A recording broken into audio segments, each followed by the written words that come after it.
So some of you may be saying to yourselves, wait a minute, Peggy Davis wasn't slated to be on the first panel. You are. That is correct. It turns out that Deborah Archer is not well, and so wasn't able to join us today. And I basically ambushed poor Peggy when she came in this morning and said, hey, would you mind just being on this morning's panel? And she said yes. So please be kind, and I'm very grateful.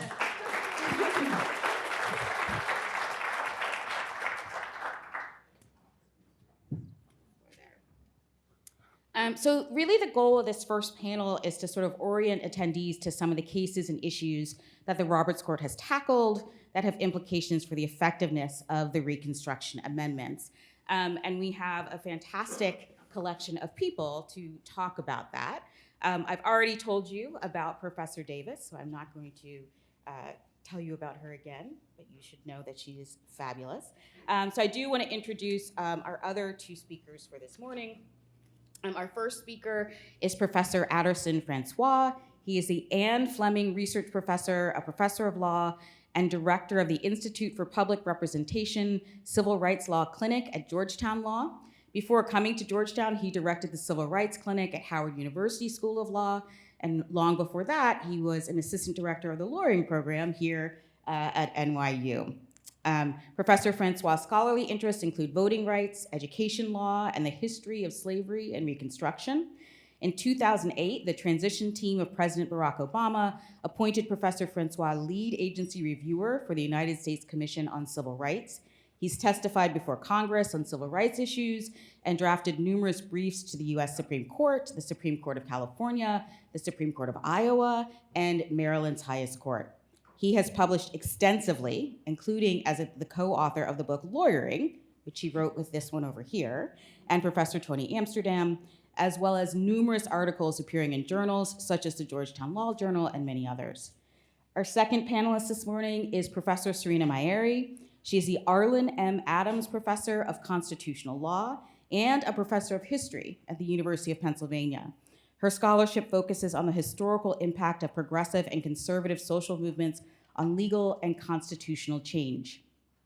Harvard University Press published her book, Reasoning from Race, Feminism, Law, and the Civil Rights Revolution in 2011.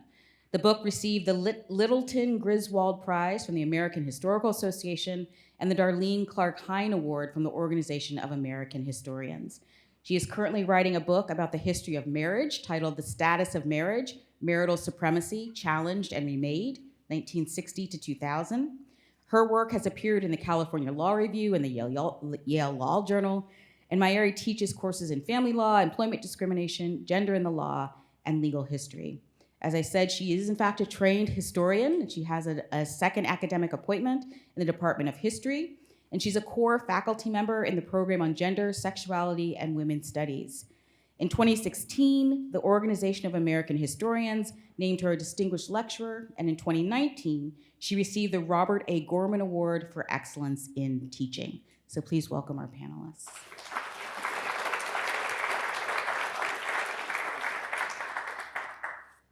So the way we've tried to split the day is that the morning is sort of setting a foundation of thinking about what the Roberts Court has in fact done and the ways in which it has done its work.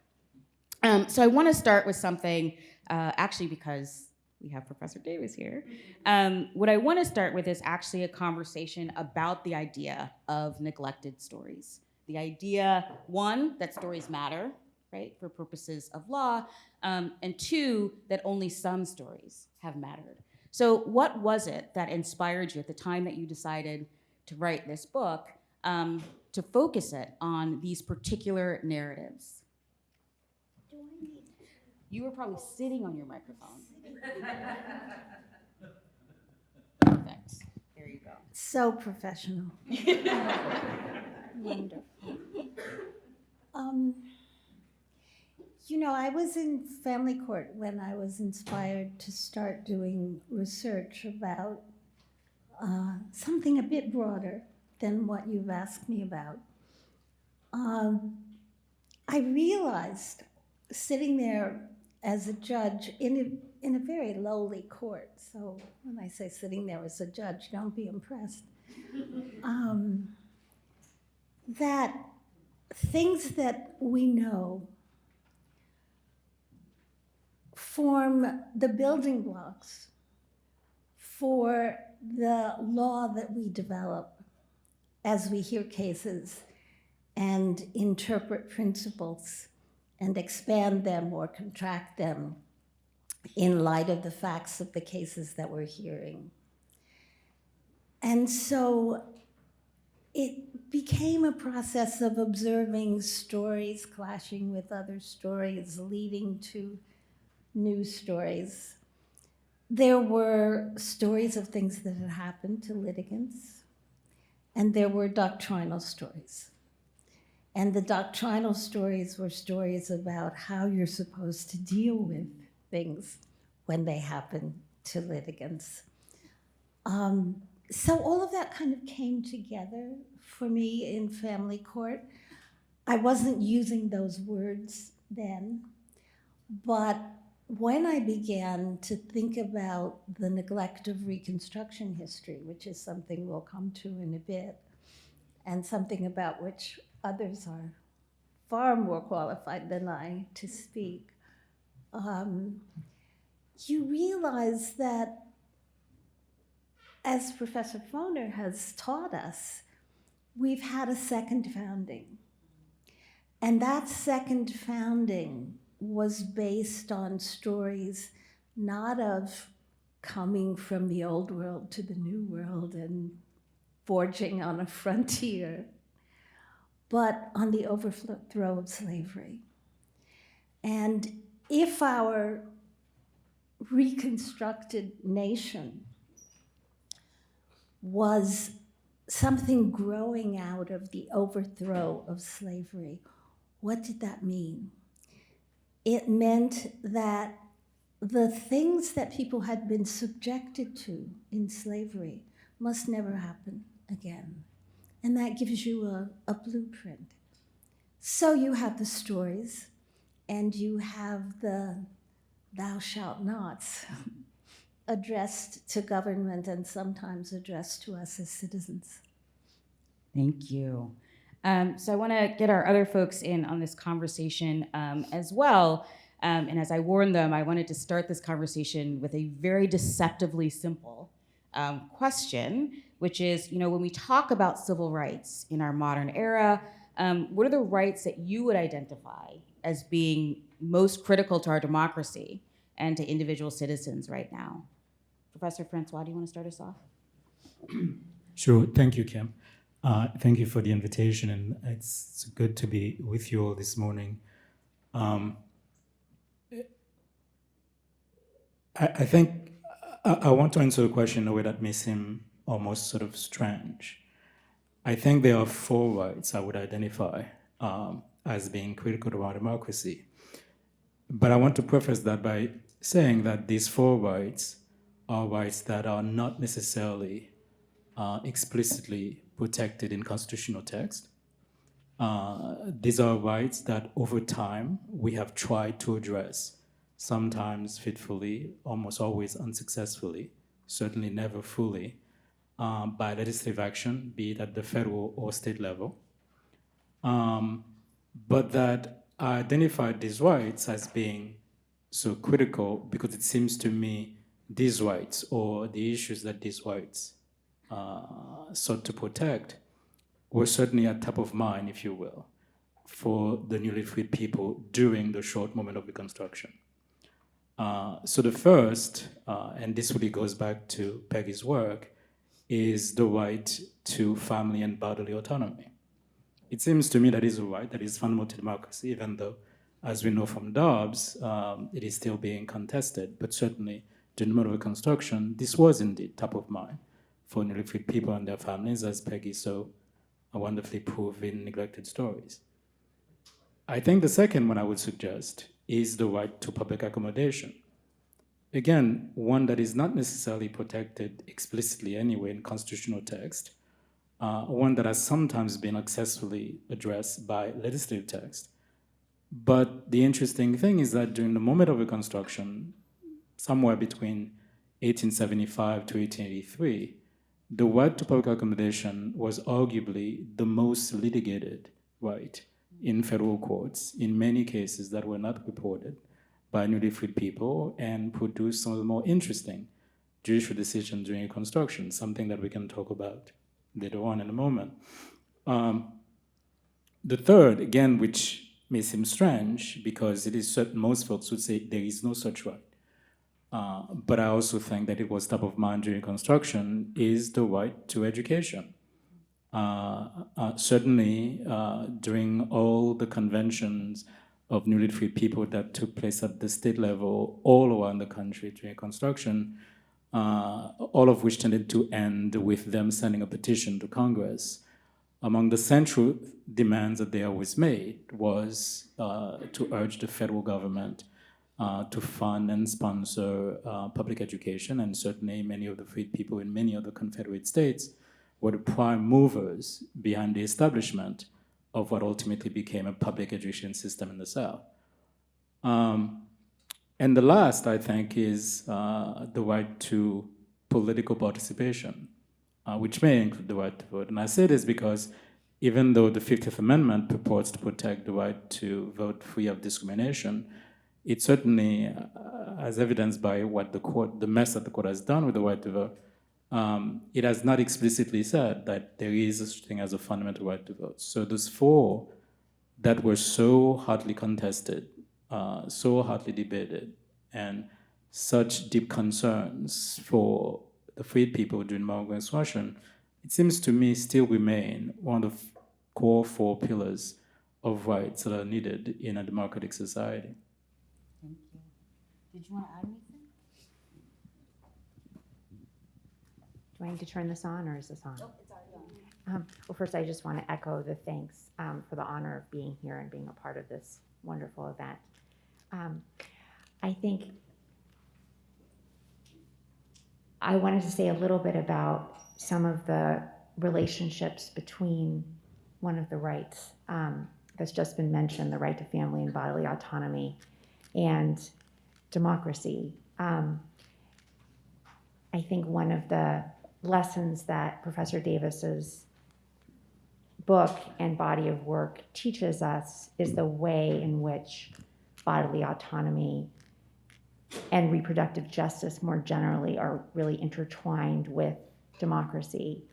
So I think at a time when we see so many threats to our democracy, and this is something that I know the Birnbaum Center has been at the forefront of drawing these connections, as Professor Davis has been and many others in this room, that there are really important connections between reproductive and bodily autonomy and family integrity on the one hand and democracy on the other. So thinking about how divesting individuals and families and communities of reproductive and family autonomy is itself a form of disenfranchisement. Restrictions on reproductive freedom render people unable to make some of the most important decisions of their lives about their families, and really deprives them of a key form of self-determination. I think the kinds of deprivations that neglected stories focus on, which include forced childbirth and forced parenthood, as well as family separation, and poverty and economic injustice, leave people with less time to participate politically, even if they're not being deprived of those rights by government action and inaction. And maintaining reproductive control also requires the political disenfranchisement of people who would object if they were empowered to do so. And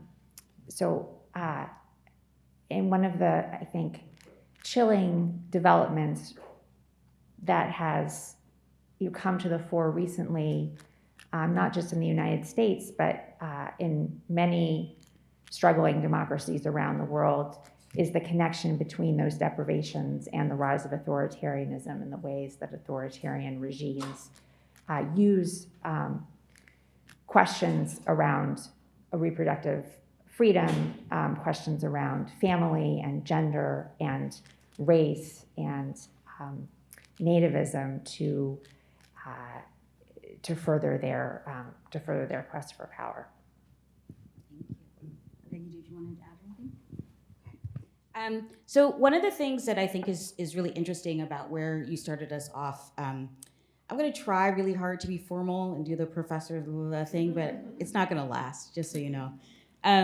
You started off with this whole series of rights, which, as you pointed out, certainly in the context of education, don't actually appear as such in the Constitution.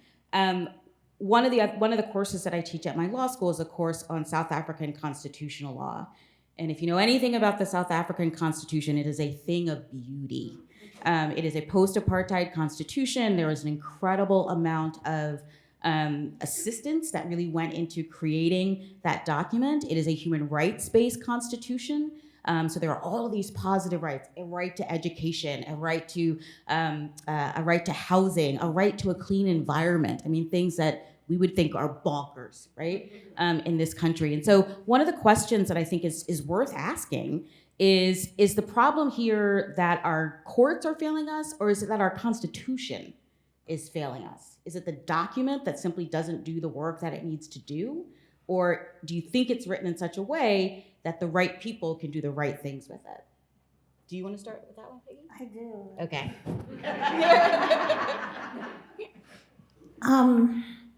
Yeah, my thought about that is that our original Constitution could not be a human rights constitution because you cannot protect human rights broadly and maintain a system of slavery.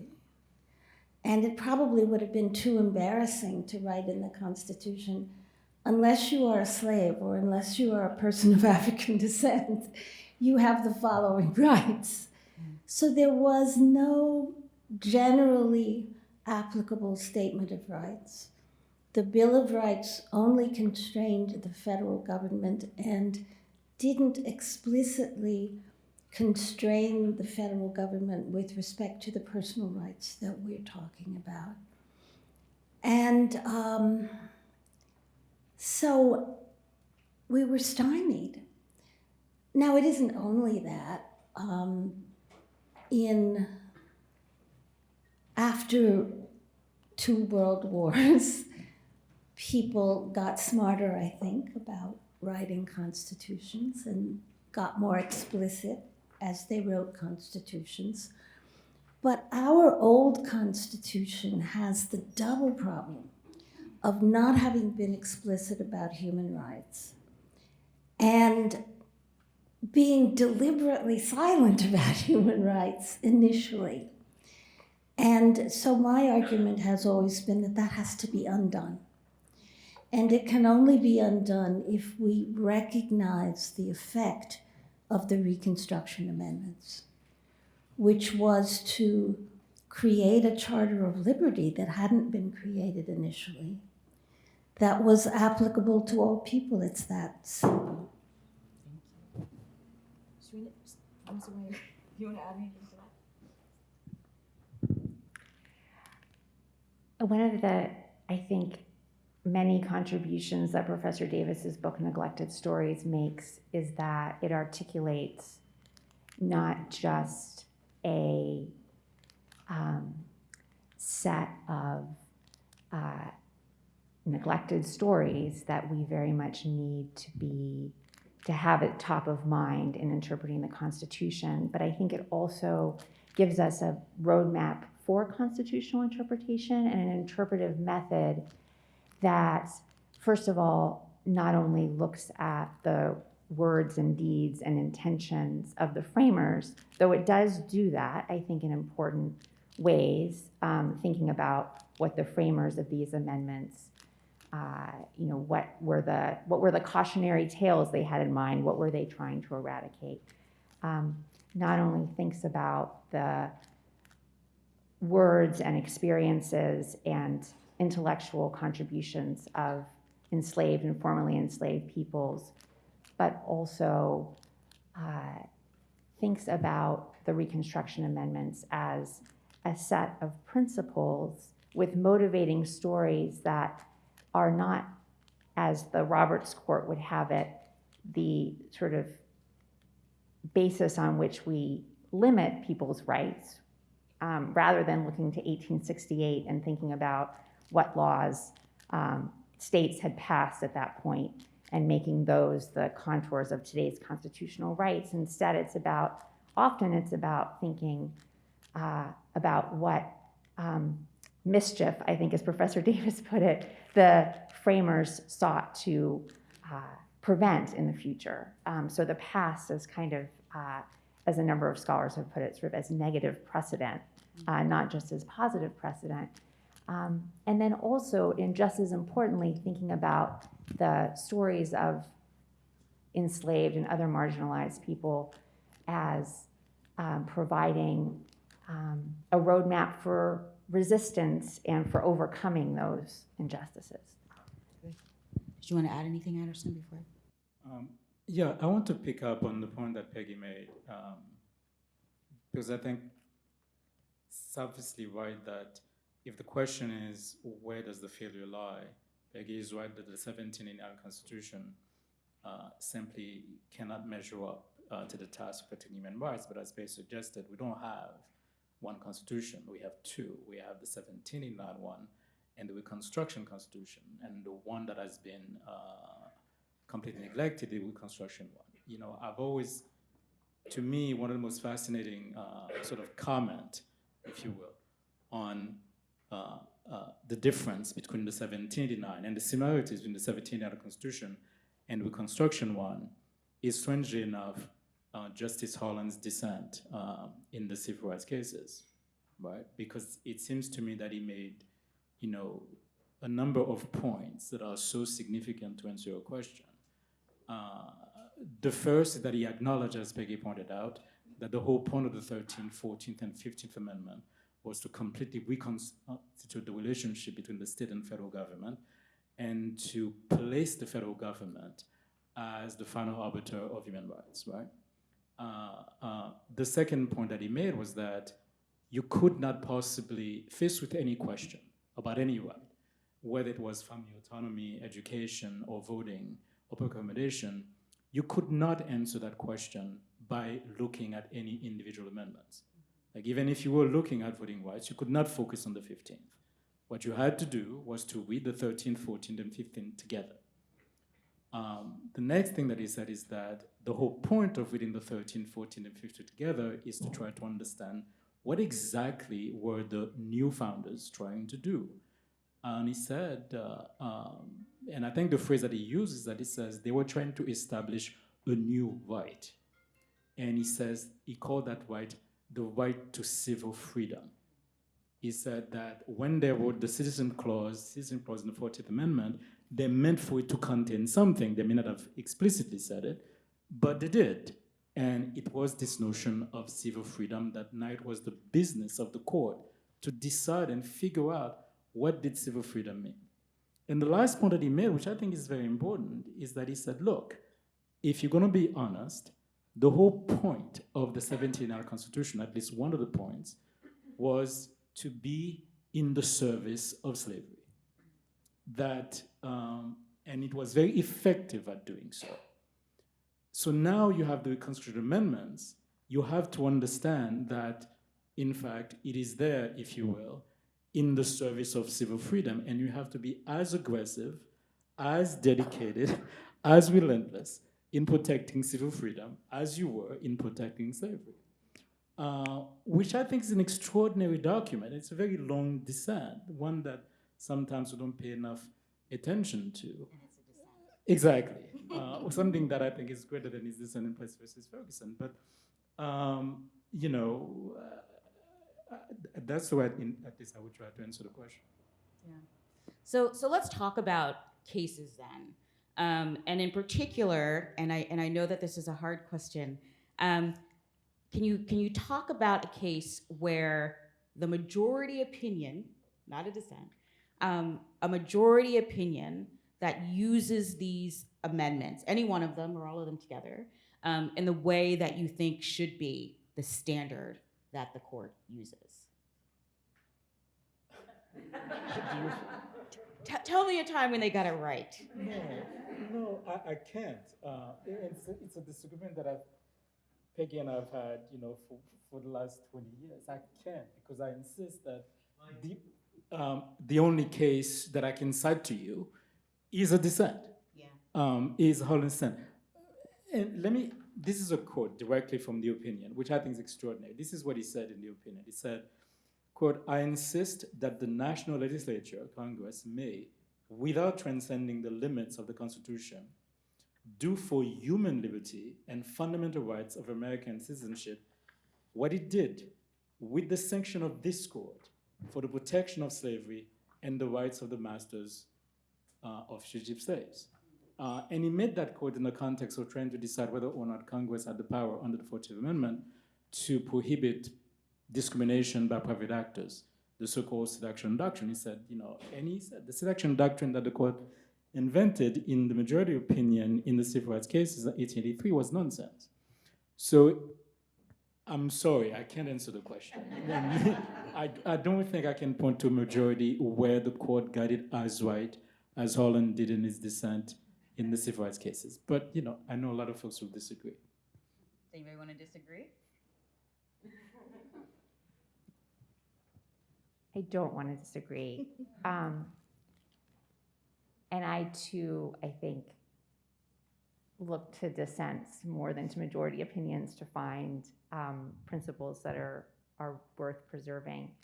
I do think there are elements in certain majority opinions. So if I can sort of resist the question, but also answer it a little bit. Cases like Lawrence versus Texas, Obergefell versus Hodges, and the way that they think about history and the way that they think about how evolving values and emerging understandings should inform our interpretation of the Reconstruction Amendments are promising principles. But I think I would also note, the irony that in recent decades, and perhaps since the enactment of the Reconstruction Amendments, they've never lived up even close to the promise for the people for whom they were enacted. And so I think I find a lot of promise in some recent dissents. I'm thinking particularly of dissents by Justice Jackson and Justice Sotomayor that set the historical record straight and resist the method of constitutional interpretation that looks to a very narrow set of histories and traditions that sort of enshrines the past in our present day constitutional law. So the natural kind of next question is, what does it say that we're sitting here in 2024 and three people who are experts on our Constitution and our constitutional order can't think of a single case that this court has decided, with all the different justices who have been on it, that really gets to the heart of the Reconstruction Amendments? What does that tell us about this country? That was a really big question, I reckon. Well, I say this with some trepidation because people who are close to me have warned me not to talk about this. But if you look at what's going on in the country now, and you look at the hysteria around teaching history of slavery, teaching the history of Reconstruction and Civil War,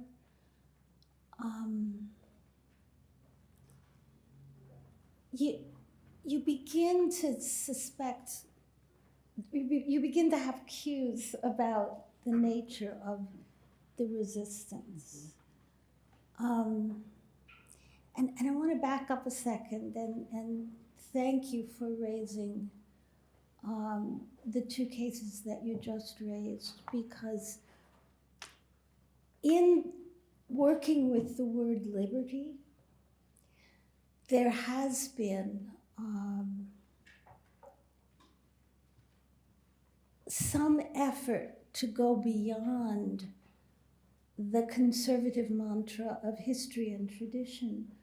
History and tradition understood as, if we didn't recognize this liberty 300 years ago, we cannot recognize it today, right? So there is in this idea of liberty something that we might seize. So maybe it's not as glum as our silence suggested before. But I'll turn things back to my wiser colleagues. Any thoughts about what that says about this country, that we can't think of a single majority opinion? I mean, I guess I would underscore what Professor Davis said about the resistance, and I think it's really important to underscore how this resistance is concerted and it's long-standing. There's always been violent and vehement resistance to the Reconstruction Amendments. In more recent years, to some degree, that resistance, perhaps not in such a violent form, has extended to the New Deal state.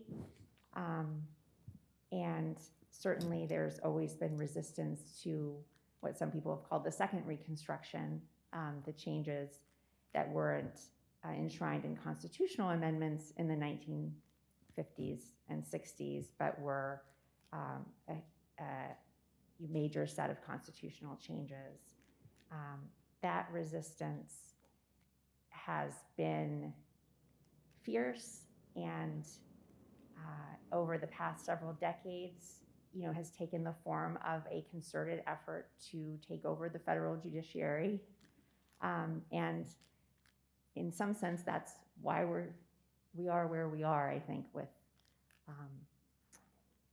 and so I think it's important to underscore, as Professor Davis did, that this is not an accident. It's the result of a concerted campaign. What I would add is that one of the points that Peggy has made, both in Neglected Stories, but also in subsequent articles that she's written over time, is, I think, a very important idea that goes to your question as to what it says about the country. Because the point that she made is that the reason why we need to focus on the neglected stories, and the reason why we need to go back to Reconstruction to find these neglected stories, is that in that moment, however short that moment was, right, between Dred Scott and Plessy, right,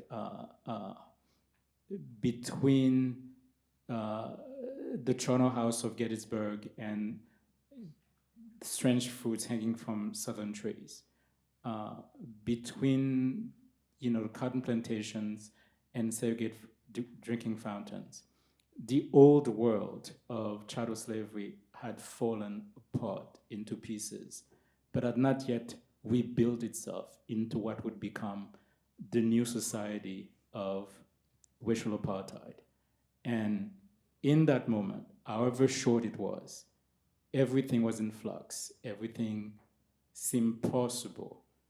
And the key to these stories is that the people who were living at the time were, to use Peggy's phrase, enacting citizenship by the very fact of their lives, right? So if you go back then and you look at those stories and you see how they were enacting citizenship, then you come to understand what the Reconstruction Amendments were meant to be. But to me, the failure is sort of, I don't know if I would call it a failure of imagination or a deliberate failure by the court, which again, I go back to Holland's dissent, where the key question in that case was whether or not the Reconstruction Amendments empowered Congress, right, to reach private action in order to enforce what Congress imagined to be the new metes and bounds of citizenship, right? And the majority said no, but Holland had a warning for the majority, which I think has come to pass. He says, if what you're saying is that Congress cannot do this, then he said, we will enter an era of constitutional law, which still exists today, when the rights of freedom and American citizenship cannot receive from the nation that efficient protection which heretofore was unhesitatingly accorded to slavery and the rights of the masters, right? That was 1883. I think Holland predicted in 1883 the era of constitutional law that we're living today under Roberts, precisely because at that point the court simply refused to look at the Reconstruction Amendments as a new constitution. So that's great because it really brings me to another question that I wanted to pose to folks. So I'm pulling from Professor Kiara Bridges. She wrote a piece called Race in the Roberts Court, in which she identified that one of the really glaring issues with how this court deals with race is a really narrow understanding of racism, right? And she explains, I'm going to use her words, the crux of the Roberts Court's apparent racial common sense is that racism against people of color is what racism looked like during the pre-civil rights era, in the bad old days, the ways in which white people protected white supremacy back then, and the forms that white supremacy took, that is racism. So therefore, if the court sees a resemblance between the present day harm and the racism of the past, then it's going to provide relief. But if it doesn't see that resemblance, it's not going to provide relief. So first of all, does that description that Professor Bridges offers of what the Roberts Court is doing, does that resonate with you? And if so, can you talk about how we dismantle that, right? If you fundamentally don't understand racism as, say, structural, then it's going to be really hard for you to come up with relief that is structural relief. Serena, do you want to start?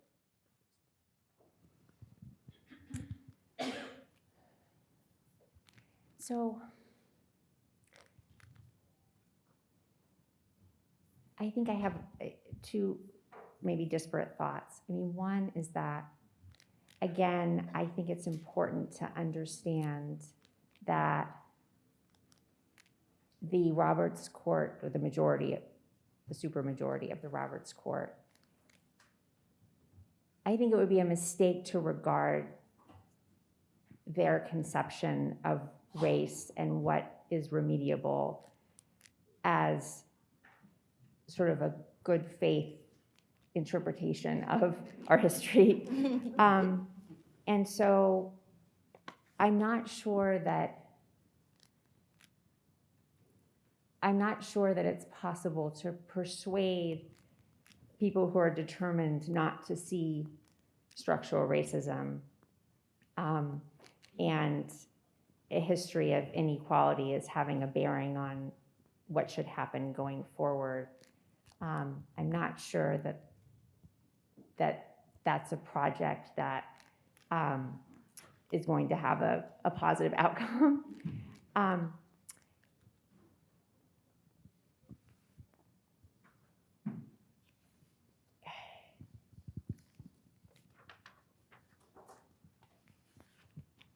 I lost my second thought.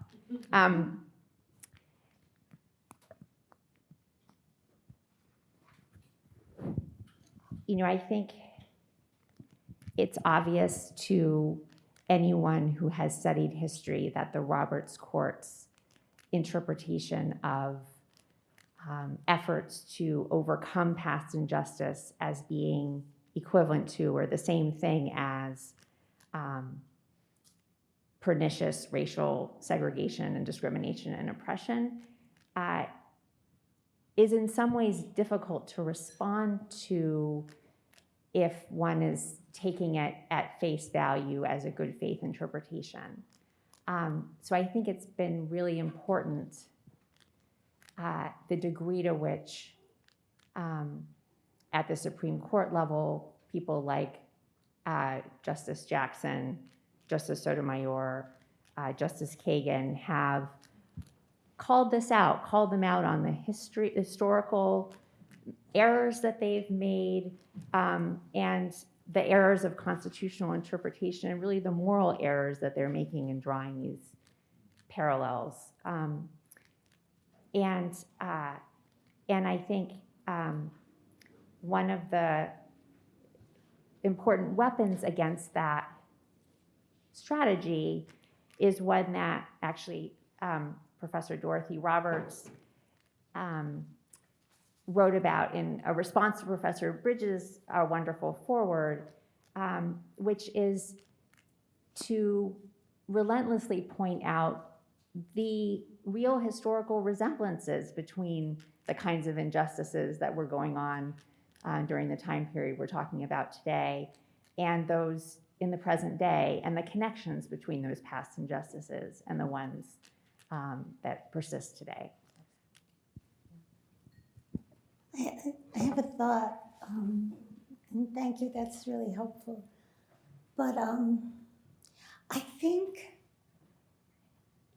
that if you think about, we keep saying the Roberts Court, and your last question took me to just thinking directly about Justice Roberts and imagining how he thinks about race.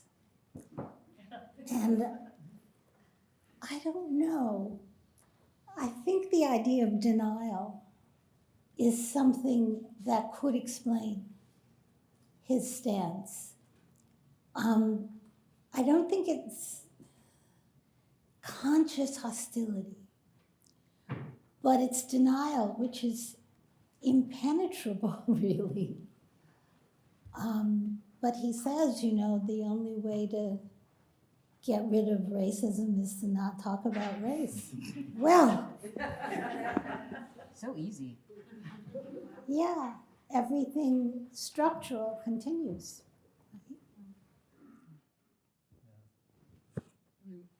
He certainly is an interesting guy. No, I mean that sincerely. I mean, you know, some of the things that I do in my clinic is that whenever students and I are working on briefs, I actually point to Justice Roberts' writing as an example of how to write well and succinctly and clearly, and how to capture what you're trying to say in a story that your audience will immediately grasp. And as Peggy is right, I mean, it's the phrase that he had in the Seattle School District case is so unforgettable because it was so simple until you think about it. He says, if you want to stop discriminating on race, then stop discriminating on the basis of race. The other one that always gets to me is that there was a case a few years back, was a criminal law case out of Texas, where someone who had been condemned to death was challenging the fairness of his trial, because during his trial, his own attorney put in an expert who testified that the reason why that in fact, because he was a black man, he was more likely to be dangerous and more likely to kill. And his own defense attorney actually used that in his closing statement. So yes, I'm not joking. And when he appealed before the Supreme Court, I mean, on the basis of, among other things, ineffective assistance of counsel, the court actually agreed and reversed the decision. There was one dissent. I think you can figure out who dissented. But Justice Roberts said the reason why he was reversing the opinion, the decision, even though there was plenty of evidence that the man had committed a horrific crime that the jury knew about and therefore could have used as a basis of death penalty. The fact that race had been introduced into the system was itself a problem because he said, quote, race is a poison that is fatal even in small doses, right? And I don't know, in terms of what Peggy says, whether it's conscious or not, I don't know. But I do believe that he really thinks that the metaphor he thinks about in terms of race is a poison, a sin, an illness, something that you should try to avoid, but something you probably cannot do too much about.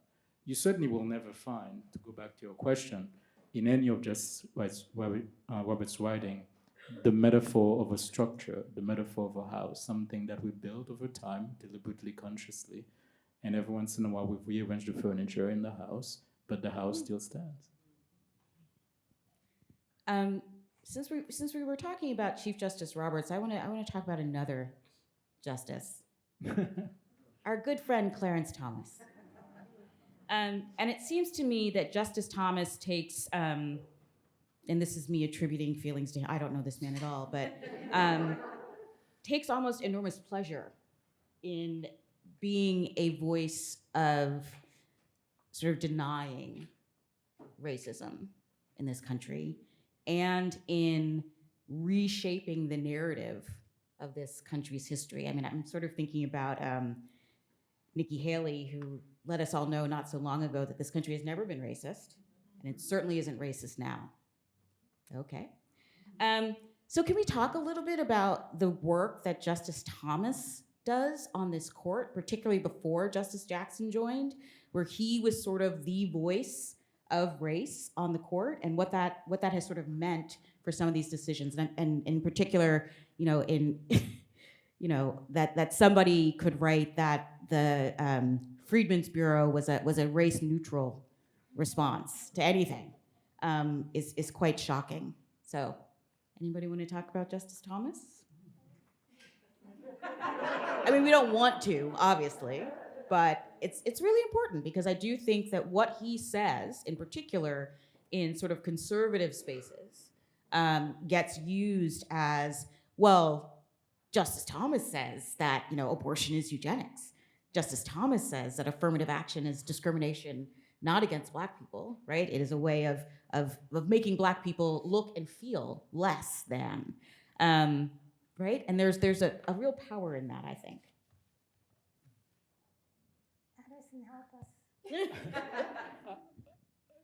I don't know why you want to talk about Justice Thomas again, but as you probably guess, he was the lone dissent in Buck v. Texas in that decision where he said it was okay to kill the dude, even though his own lawyer had said he was more likely to be dangerous because he was Black.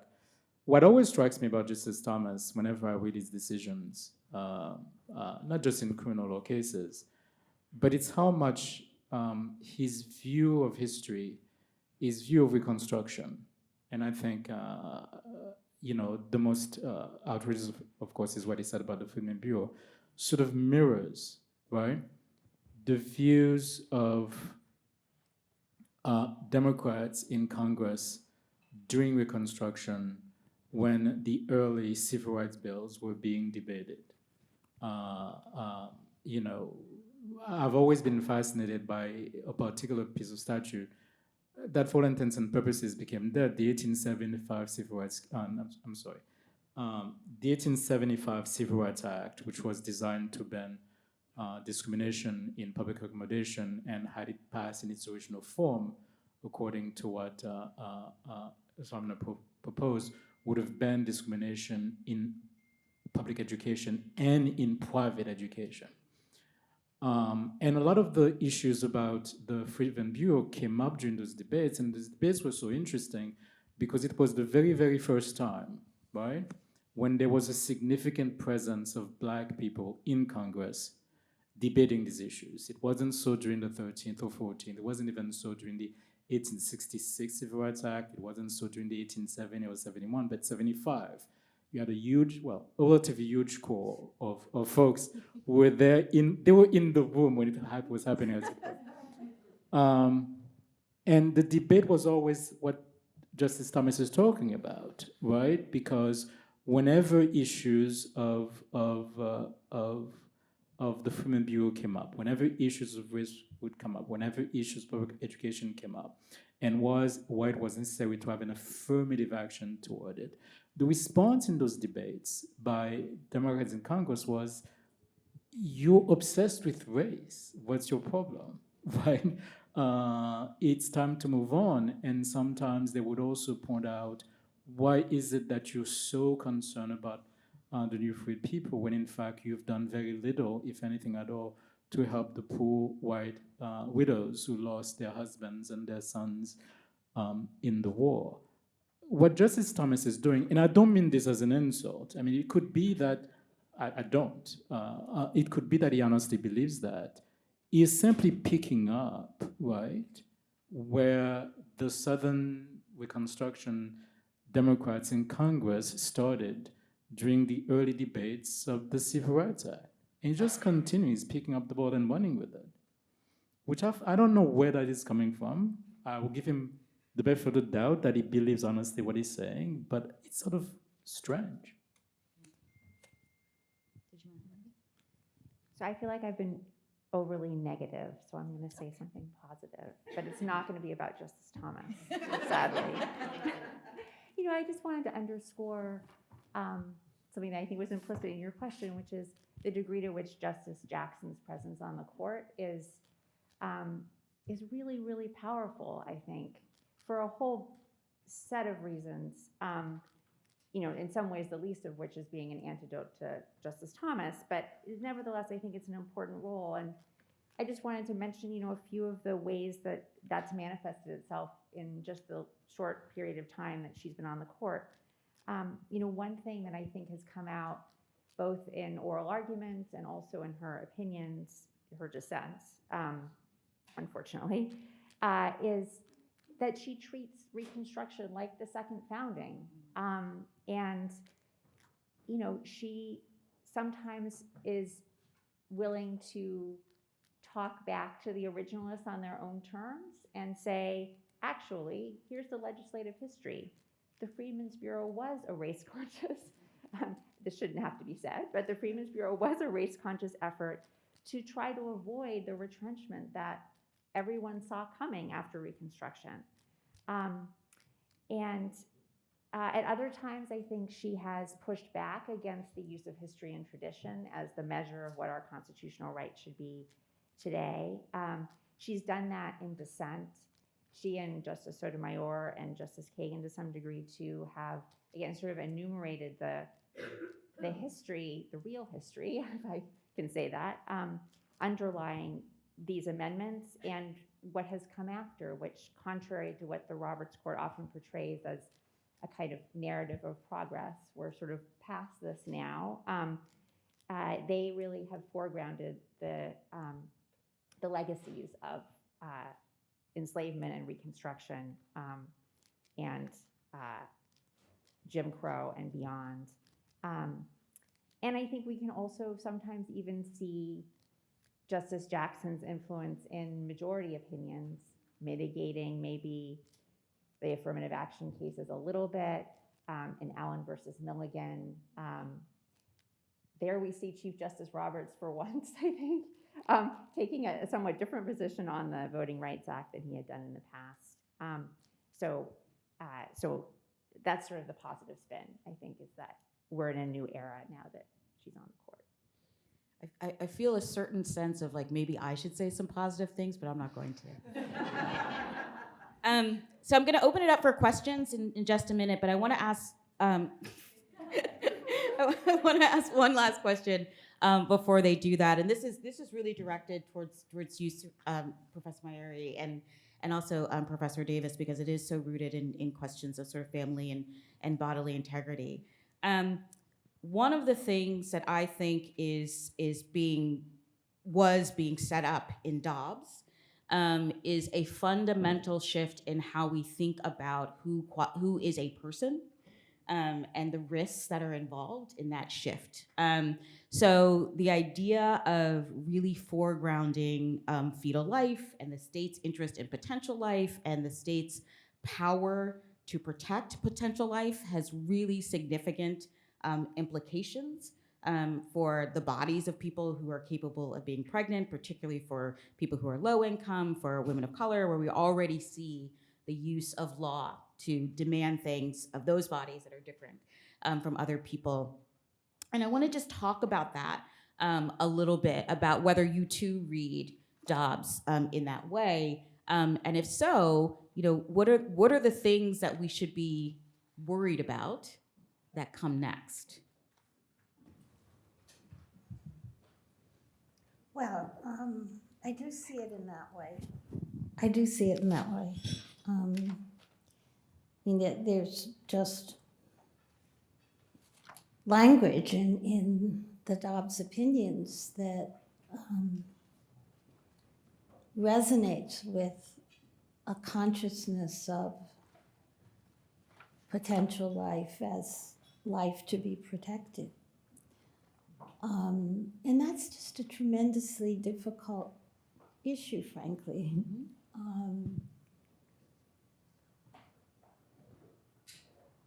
I think we all have to come to terms with that.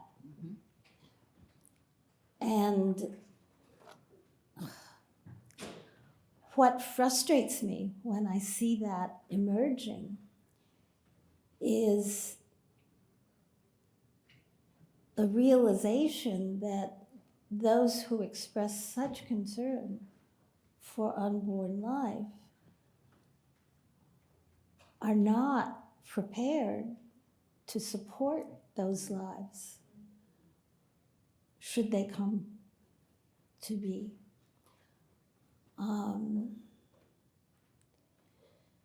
So I think the answer has to be that we have a social welfare system that really does manifest a concern for all life. And then when we have that, we can look and see what we think about who is the most authoritative voice about bringing life into being. So all I can do is remind us of the terrible neglect that these children are, if they are born, are likely to suffer at the hands of those who insist that they be born. And while Serena's giving her answer, we might want to start moving the microphone. It's a very eager questioner in the front here. Well, I want to echo what Professor Davis just said. I think it's very striking if you look at the correlation between states that ban abortion, for example, and those that provide the most limited supports to pregnant people and families and children. I think that's a point that can't be made enough. It's a really, really important one. I also, I think a real danger here is one that many in this room have seen coming for a long time and has been happening for a long time, Professor Roberts, Professor Davis, and others, which is the criminalization of pregnant women of color in particular. We've been seeing that for years. Professor Roberts, Michelle Goodwin, and others have been cataloging, how women who are, women who are criminalized for not taking proper care of their fetuses are, then forced to give birth in jail. We've recently seen the Brittany Watts case as one tragic example, people being criminalized for having miscarriages. And that's, I think, the inevitable result of a fetal personhood principle that also can't be underscored enough.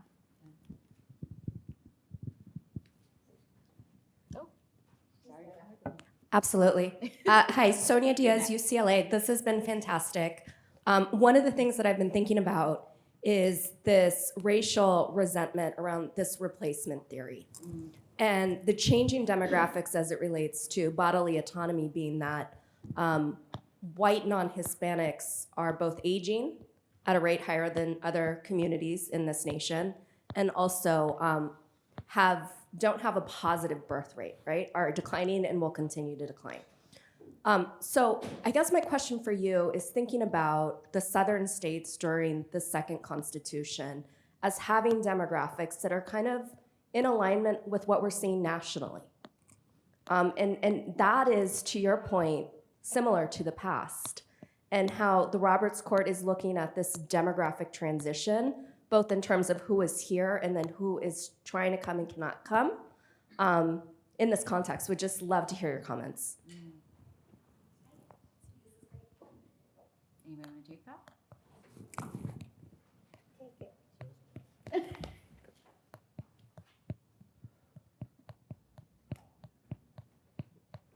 Well, this is really not fair. I'm not supposed to be on this panel. and that's an awfully tough question.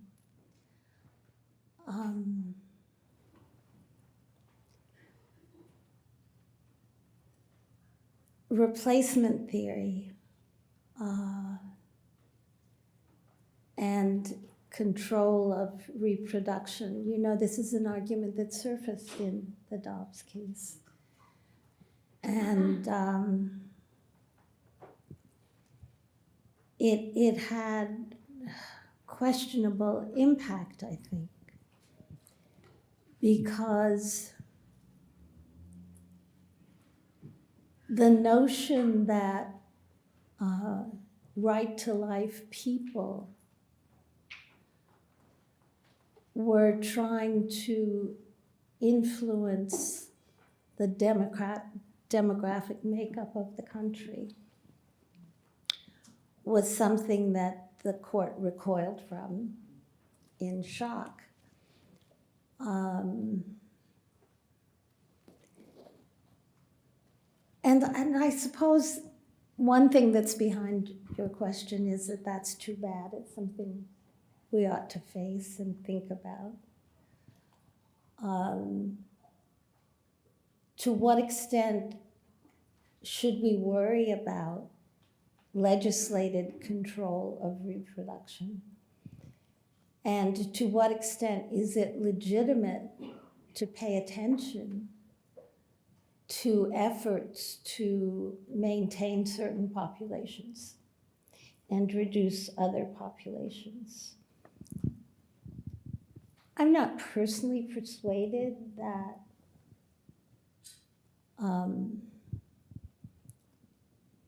contemporary right-to-life movements are certainly not a conscious response to replacement theory, although it would be rational to respond in that way to replacement theory. But as we've seen, it was a very volatile argument in the Supreme Court. And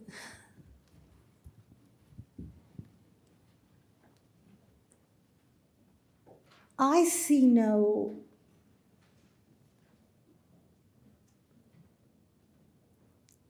evidence of a program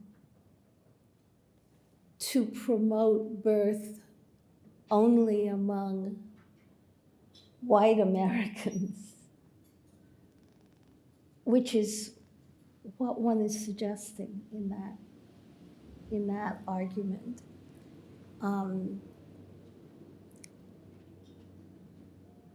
Although, you know, it's something that we ought to put on the table and think about. And I thank you for putting it on the table. Yeah, thanks a lot. It's a terrific discussion, and it started with an extremely relevant question, I think, of whether the fault is with the Constitution or the fault is with the judges. And I think that this leads to a question that is really kind of the elephant in the room for me about how decisions are being made. What is actually the mechanics of that process?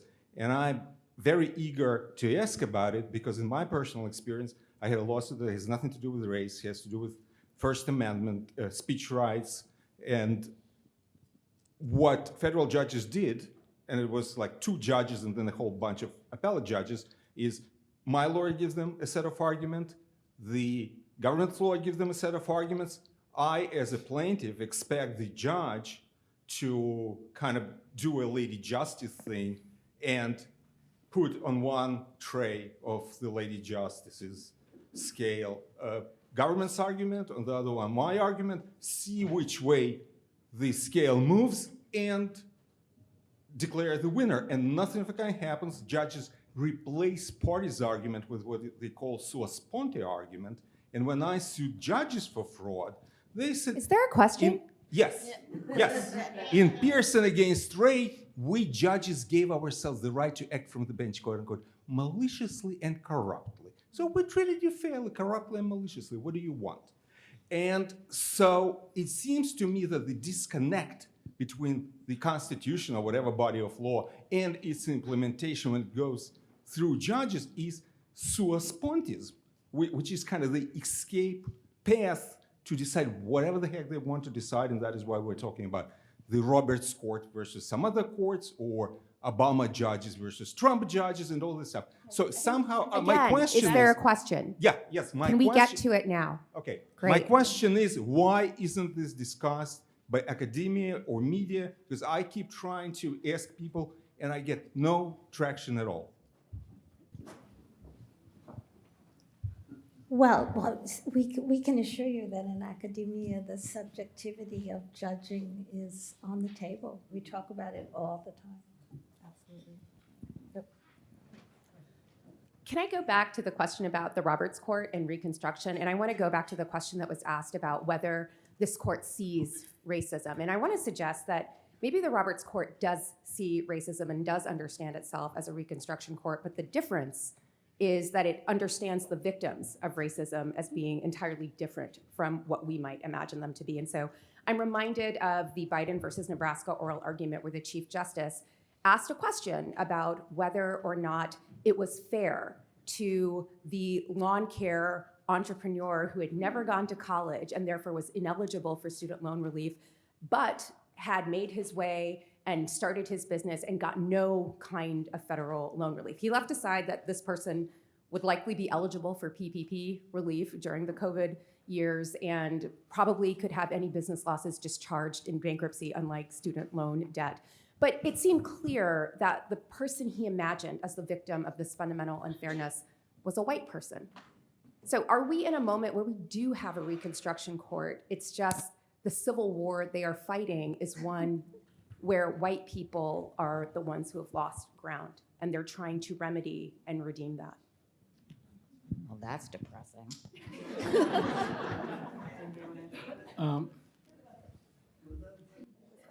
I think the way I would, the Roberts Court in many ways is obsessed with history, obviously, which I'm sure that in the afternoon panel, Professor Foner is going to touch upon that, since he's written quite a bit about the dangers and perils of lawyers pretending to be historians. Right? I think the issue is, yes, you're right. There is a person or people, a set of people that Justice Roberts and others on the court imagine they are writing about. And there is a limit to who they imagine that person to be, right? Which I think it sort of goes back to, Peggy's work. It's fair to say, I'm not saying this just because this is really about Peggy's work, but almost everything that I've written for the last 20 years have basically come out of neglected stories, because I took quite literally, maybe a bit too literally, Peggy, her exaltation that you need to focus on neglected stories. So essentially, I focused on a very, very small part of Reconstruction, and I tried to trace the lives of ordinary people, right? People who, as Sadia Hartman says in a great book, Wayward Lives and Beautiful Experiments, people who do not appear in the archives, people who are not respected in the archives, right? And I tried to imagine what their lives were going to be like, knowing that there are going to be gaps.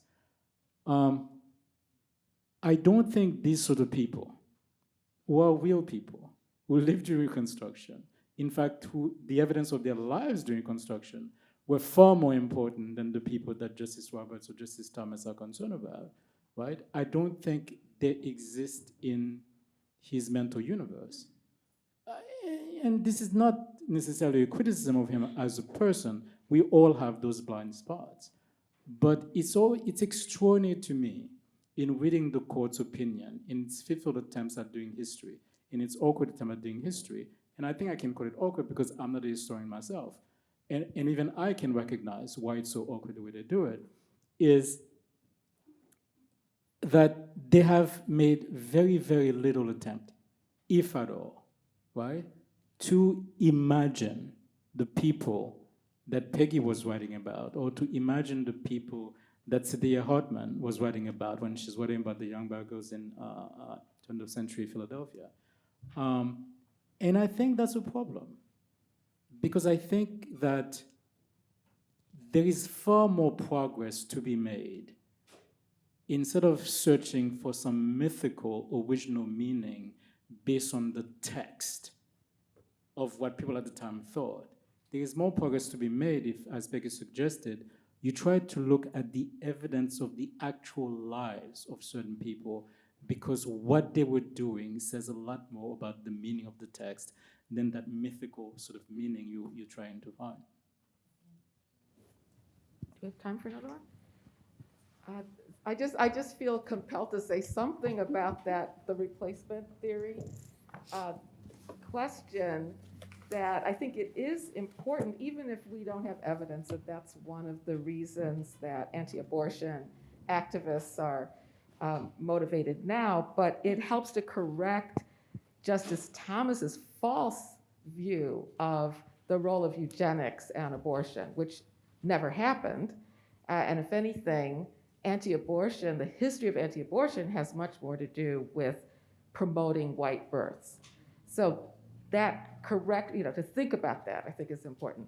But my question goes to the unanswered question, the impossible question of a decision that was, that took up the Reconstruction Amendments in some way.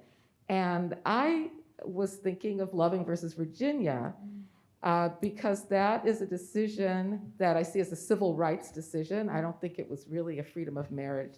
I mean, it was partly that, but it was mostly the last decision in the line from Brown versus Board of Education dealing with racism in America.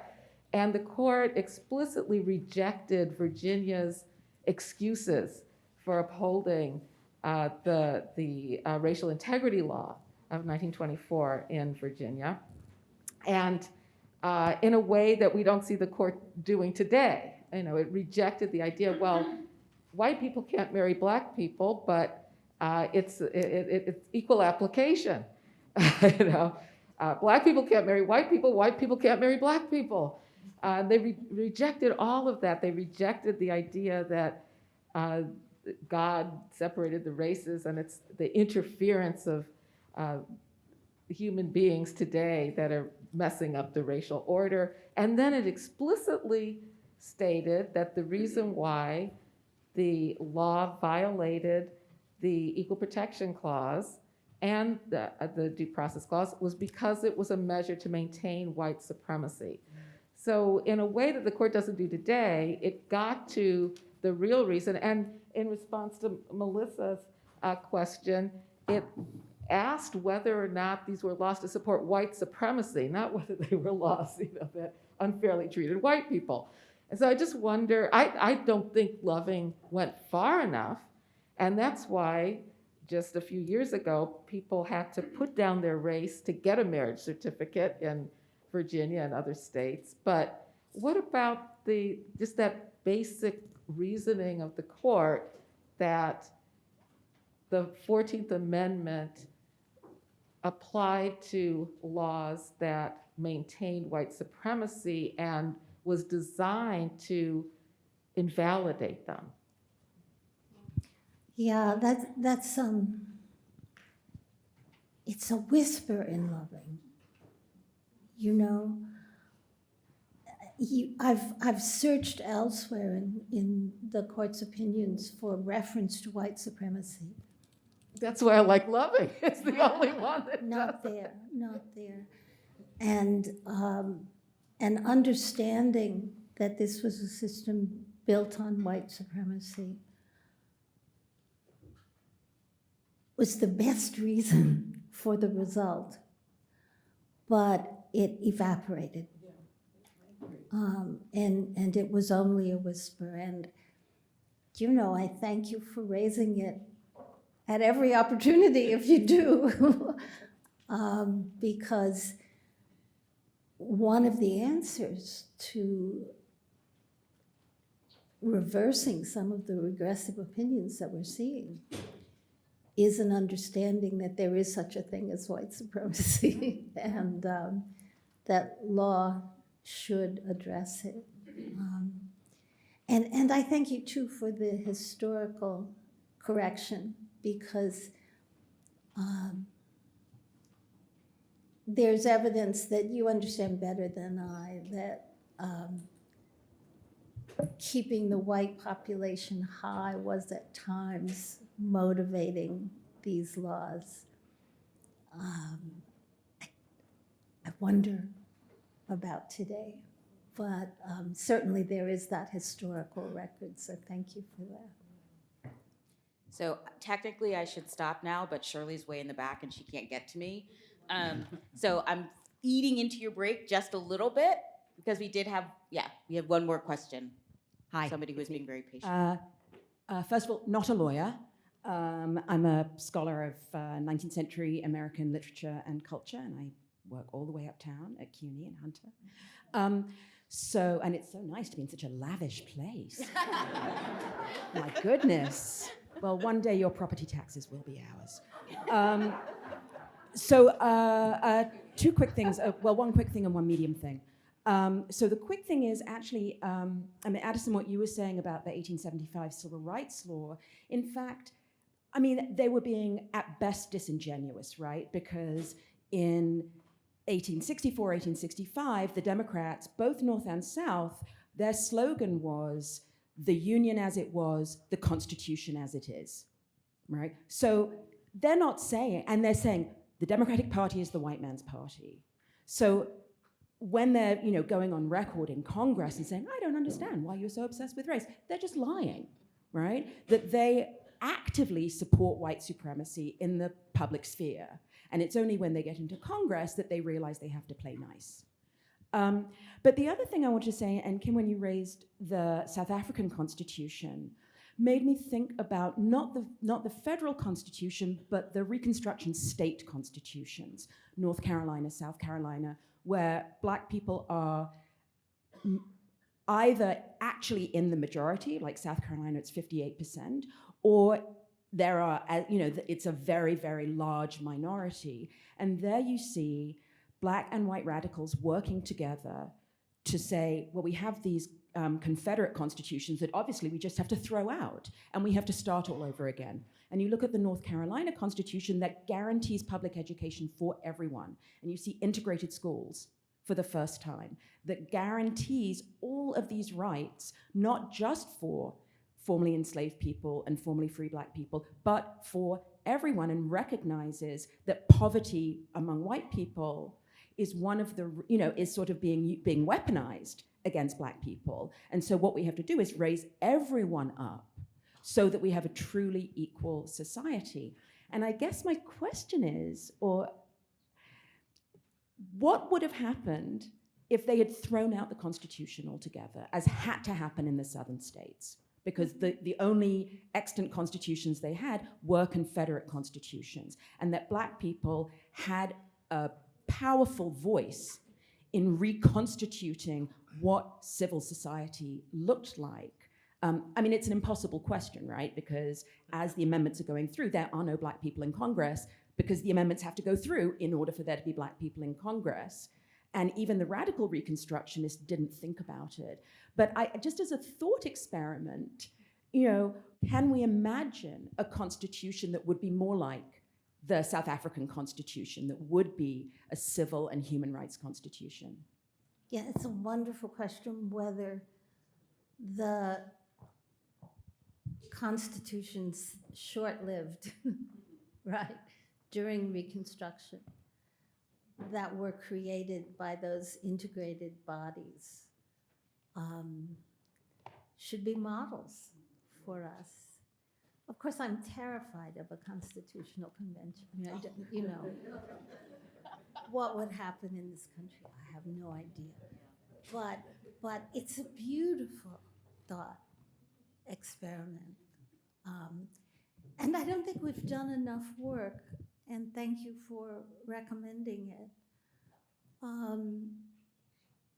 to publicize the process by which those constitutions were created and the content of those constitutions, because they should be models for something, even if we're terrified to open the door to revision of this one.